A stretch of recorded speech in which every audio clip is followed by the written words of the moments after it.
All candidates meeting report.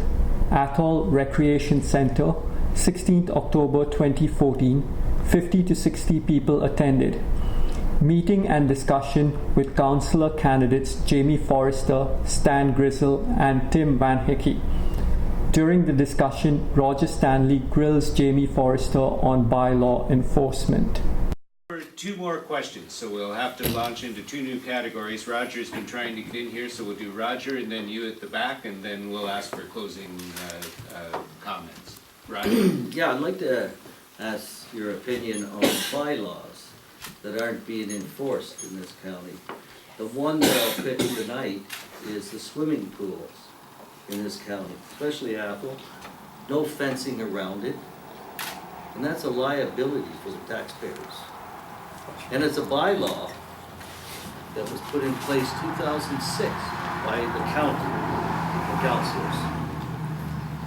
So, what's your opinion on following the bylaws and enforcing them, that they're not being enforced? Steve, I think I need to answer this one first. Well, you actually are up next, but the question probably is, are the bylaws being properly and evenly enforced in Prince Edward County? And Jamie, you can start with that. I would think a lot of times the bylaws are enforced, but in this case here, I did get involved with this, and as far as I know, this is an issue going on, and it's in the courts now, so I will not discuss it. Okay. Jamie Forrester quotes that he won't discuss the case. Technically, he is correct that the open pool and the town is one issue presently before the courts. However, he did completely avoid the topic of enforcing the bylaws. That was way under time. Is that a good answer, Stan? Tim, I am not It's an sure. interesting answer. This is rather specific for the other two So candidates. you're still on the fence?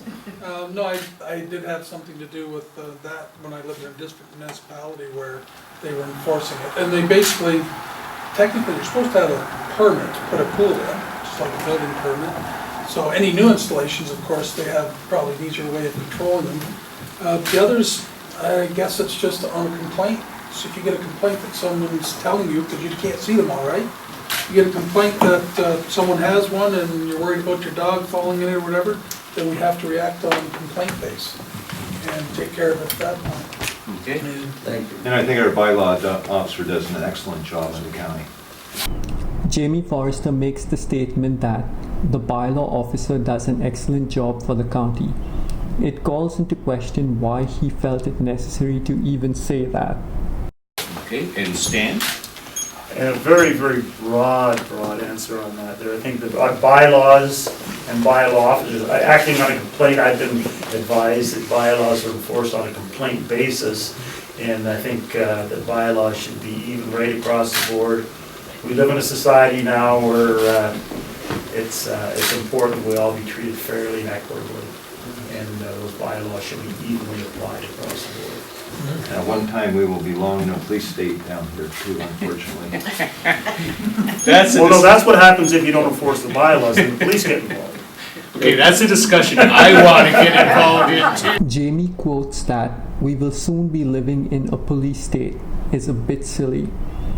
Does this mean that our bylaw officer should not really be policing and enforcing the bylaws? But we can't do that here. We have one more question at the back, and then we'll ask for closing. All right, my last question is...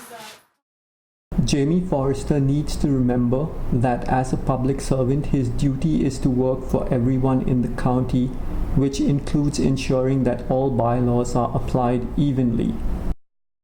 The oath of office as sworn by councillors when they undertake the position as a public servant is as follows. I will faithfully, to the best of my ability, perform the duties and responsibilities of my office and will not allow any direct or indirect monetary or other personal or private interest to influence my conduct or affect my public duties in public matters. Steve Campbell wraps up the meeting. And a very good turnout for this community. I hope you enjoyed it as much as I did. You have a very difficult decision to make, I would say. And I would ask you first to thank the people who put on this event for you, so to give us all an opportunity.